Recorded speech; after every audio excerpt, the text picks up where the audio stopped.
پیغمبر صلی الله علیه وسلم راووتو منبر ته وکتو او خطبه وکړه اخرنۍ خطبه وکړه ناشنا خطبه وکړه ناشنا نصیحت یې وکړو ټول صحابه کرام یې وجړول ټول غمجن شو او په هغه خطبه کې پیغمبر صلی الله علیه وسلم دا وی که د چا په ما باندې دینار او درهمي نو نن دې ما سره خبره وکړي ځکه چې سبا نه دینار شته نه درهم شته او که ما د چا سره څه زیاتې کړی څه ګزار مې پې کړی او زما نه بدل اخیسته غواړي نو نن ما نه بدل واخلئ ګوره سبا به هېڅ هم نه په دې کې عکاشه رضی الله عنه راپاڅېدو وی یا رسول الله زه قصاص اخیسته غواړم بدل اخیسته غواړم صحابه کرامو هغه ته وکتو حیران شو په جړا شو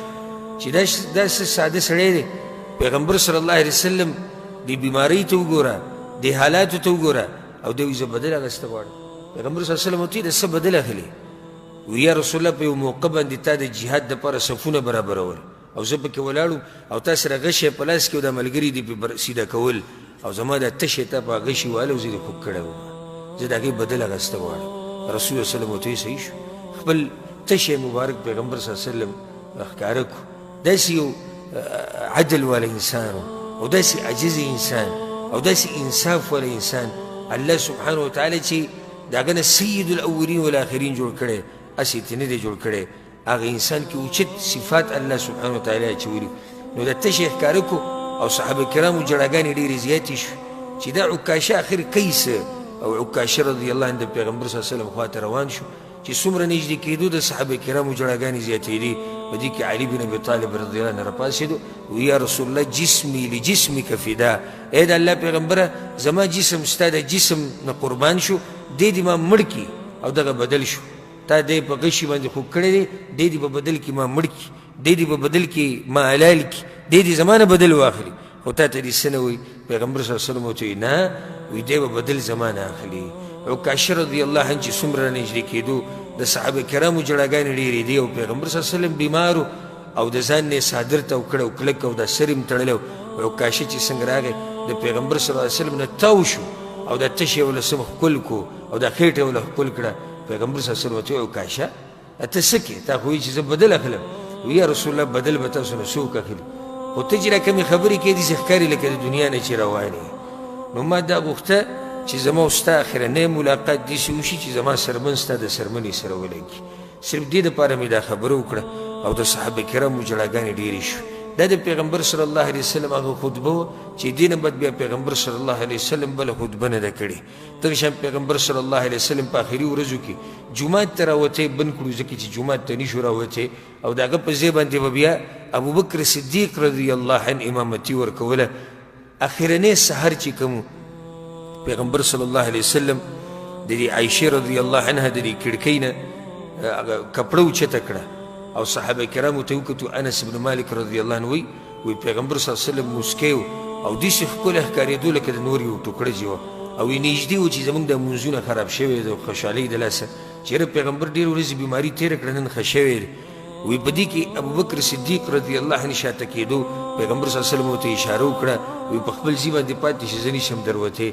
دا اخرنی نظر و چې پیغمبر صلی الله علیه وسلم خپلو صحابه کرامو ته کړی او دا موسکی په دې باندې شو کپړه اوچته کړه ویې کتو که سبا له زه نه یم نو دوی بیا هم لمونځونه کوي که سبا له زه نه یم دوی بیا هم جوماتونو ته راځي که زه د دنیا نه لاړ شم دوی بیا هم جهادونه کوي که زه د دنیا نه لاړ شم دوی بیا هم دعوتونه کوي پیغمبر صلی الله علیه وسلم په خپل تربیت باندې مطمئن شو چې کوم تربیت یې صحابه کرامو له ورکړی کوم فصل چې پیغمبر صلی الله علیه وسلم کړلی و په هغې باندې مطمئن و چې که سبا له زه نه یم وګوره دا جومات زه پکې نه یم خو ډک دی او دا د پیغمبر صلی الله علیه وسلم اخرنی نظر و صحابه کرامو ته او پیغمبر صلی الله علیه وسلم چې دغه کپړه راواچوله د دې کړکۍ ده نو بیا پیغمبر صلی الله علیه وسلم نه ده اوچته کړې صحابه کرام په دغه ورځ ډېر خوشحاله شو او دا سوچ یې وکړو چې راشه پیغمبر صلی الله علیه وسلم ښه شوی دا خو موسکی و راشي نن پکې کارونو له وځئ سبحان الله هغوی به کارونو له نه وتو د پیغمبر د بیمارۍ د لاسه ټول به د پیغمبر په خوا کې ناست وو د هغه عیادت به یې کوو د هغه تپوس به یې کوو په دغه ورځ هغوی مزدورو له لاړو په دغه ورځ هغوی تجارتونو له لاړو په دغه ورځ هغوی کارونو له لاړو او کله چې د دوحا دا ټیم شو د غرمه چې کوم ټیم کې اول راخیږي نو دغه ټیم کې تقریبا 9 بجو کې پیغمبر صلی الله علیه وسلم باندې تکلیف ډېر زیات شو او فاطمه رضی الله عنها د پیغمبر صلی الله علیه وسلم لور هغه د پلار سره ناسته او پر پلار باندې دا سخت نیش ولیده نو आवाज یې وکړو چغې یې کړه وا کرب ابتا علي زما په پلار باندې سخته ډېره شوې ده پیغمبر صلی الله علیه وسلم ورته وی لیس اعلی ابیکی کرب بعد اليوم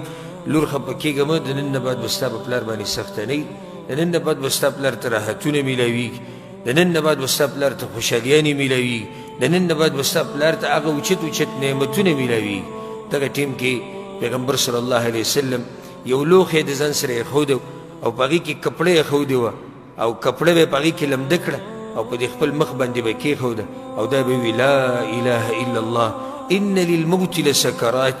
لا اله الا الله یقینا وي د مرګ سمه زوروره سخت دی په پیغمبر باندې سخته ډېره وه ځکه عایشه رضی الله عنها وی په پیغمبر باندې چې ما کومه سخته د زنکدل لیدلې وه دا سخته نه مخکې په چا راغلې ده او نه به بیا په چا باندې راشي دومره ناشنا سخته به پیغمبر راغلې وه چې دا کپړه به یې په دې مخ باندې ور واچولو دا مخ به یې پټ کړو په آخري وخت کې پیغمبر صلی الله علیه وسلم د عایشې رضی الله عنها د مرۍ او د سینې په منځ کې خپل سر یې ایښودی و د هغې په غېږ کې سر یې ایښودی و عبدالرحمن بن ابي بکر رضی الله عنهما راننوتو پیغمبر صلی الله علیه وسلم هغه ته وکتو هغه مسواک و نو رسول صلی الله علیه وسلم هغه ته وکتو داسې بره عایشه وایي زه پې پوه شوم چې مسواک ته زړه شوی دی وایي ما هغه مسواک راواغېستو او هغه مې په خوله کې صفا را صفا کو او بیا مې پیغمبر له ورکو مسواک استعمال کو وایي په دغه ټیم کې هغه دا ګوته داسې اوچته کړه او ده وایي چې اللهم الرفیق الاعلى یا الله هغه اوچت ځای مې خوښ دی هغه ځای مې خوښ دی چې کوم ځای کې شهیدان دي په کوم ځای کې پیغمبران دي په کوم ځای کې نیکان دي په کوم ځای کې صالحین خلک دي هغه اوچت مجلس مې خوښ دی نو دغه ځای کې هم جبریل علیه السلام راغلی و پیغمبر صلی الله علیه وسلم ته خبره کړې ده چې الله تعالی اختیار درکوي ته کوم ځای غوره کړې نو نه زه هغه اوچت مجلس غوره کومه د الله سره ملاقات غوره کومه د نورو پیغمبرانو سره ملاقات غوره کومه هغه اوچت ځای مې پکار دی او هغه ګوته چې هغه کوم اسمان ته اوچته کړې وه عایشه رضی الله عنها وایي هغه راولیده او د پیغمبر صلی الله علیه وسلم نه ساووتو هغه غټ بدن چې 30 کاله یې سختې تېرې کړې وې د هغې نه ساووتو هغه غټ زړه چې هغه د هر چا دپاره کولا و هغه زړه چې هغه د صبر نه ډک و هغه زړه چې هغه د ایمان نه ډک و هغه زړه چې هغه د اوچتو صفاتو نه ډک و هغه زړه ودرېدو د پیغمبر صلی الله علیه وسلم بدن کار پرېښودو عایشې رضی الله عنها اواز وکړو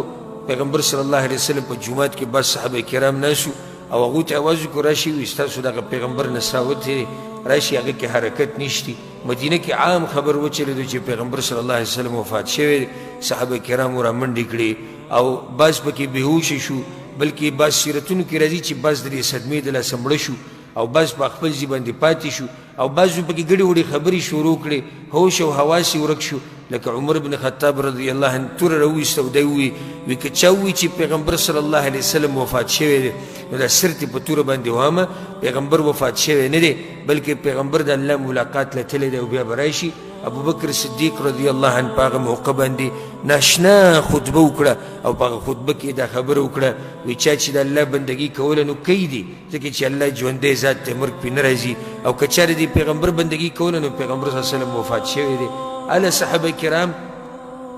کم چې پکې یعنی په صدمه کې وو هغوی په هوش کې رالو چې او پیغمبر صلی الله علیه وسلم وفات شوی دی نو دا د پیغمبر صلی الله علیه وسلم د دنیا نه تګ مختصر واقعه او په دې صورت کې ورته اشاره شوې ده خبره مې ټوله دې پورې کوله چې پیغمبر صلی الله علیه وسلم دا وفات داسې نه و د دنیا نه دا تګ داسې نه و چې एकदम پیغمبر صلی الله علیه وسلم لاړ بلکې د هغې نه مخکې علامات راښکاره شوي دي په پیغمبر صلی الله علیه وسلم باندې بیماري راغلې ده په پیغمبر صلی الله علیه وسلم باندې سخته راغلې ده دا صورت نازل شوی دی نو دې نه بعد پیغمبر صلی الله علیه وسلم بیا د دنیا نه تللی دی اذا جاء نصر الله والفتح کله چې راشي مرسته د الله او فتح د مکې ورأيت الناس يدخلون في دين الله او وینې ته خلکو لره چې ننوځي په دین د الله کې افواجا ډلې ډلې حدیث کې دا راځي چې کله الله سبحانه وتعالی مکه فتح کړه په صحیح بخاري کې د روایت ته د عمرو بن سلمه رضی الله عنه وی عربو انتظار کو د مکې د فتح کېدو او دا به وی که چېرته د مکه د پیغمبر فتح کړه نو بیا موږ به هم اسلام قبول کړو ځکه چې بیا سړی په حقه دی او که فتح یې نه کړه چې موږ به په خپل دین باندې پاتې شو نو دې ورځې ته د ټولو انتظار و کله چې دا مرسته د الله له طرف نه راغله او مکه فتح شوه نو خلک بیا فوج در فوج ډلې ډلې په دین کې ورننوتي دي. مکه په کوم کال کې فتح شوې؟ 8 کال کې.